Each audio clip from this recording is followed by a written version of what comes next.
दसऱ्या दिवशी सोने घ्या सोन्यासारखं राहा असं म्हणतात, पण मग सोन्याऐवजी आपट्याचं पान का बरं दिलं जात असेल? तर पुराणानुसार असं म्हणलं जातं, कौस्य नावाचा मुलगा ऋषी वर्तंतूकडून वेद शिकायचा. त्याला गुरुदक्षिणा द्यायची होती, पण गुरुनी माझ्यासाठी काहीही नको असं सांगितलं. मात्र कौस्याच्या आग्रहामुळे त्यांनी सहज 14 कोटी सुवर्ण मुद्रा आणून दे असं आव्हान दिलं. तेव्हा कौस मोठ्या श्रद्धेने आपल्या दयाळू राजा रघुराजाकडे गेला. पण तेव्हा रघुराजाकडेही तितके पैसे नव्हते. पण प्रत्येक संकटात प्रजेच्या मत्तीला धावून जाणाऱ्या या राजाने कौस्याची मागणी पूर्ण करण्यासाठी साक्षात कुबेर देवांकडे मदत मागितली.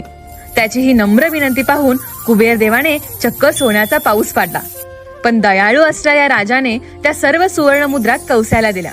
मात्र प्रामाणिक कौस्यानेही जितक्या मुद्रा त्याला गरजेच्या होत्या तितक्याच घेतल्या आणि बाकीचं सोनं आपट्याच्या झाडाखाली ठेवून प्रजेला लुटायला दिलं. तर तोच दिवस होता दसऱ्याचा. आणि तेव्हापासूनच दसऱ्याला आपट्याचं पान सोन्यासारखं मानून एकमेकांना आदराने देण्याची परंपरा सुरू झाली. आजही बऱ्याच ठिकाणी मंदिरात आपट्याच्या झाडाची फांदी ठेवून सोने लुटण्याची प्रथा केली जाते. तर Download ShareChat.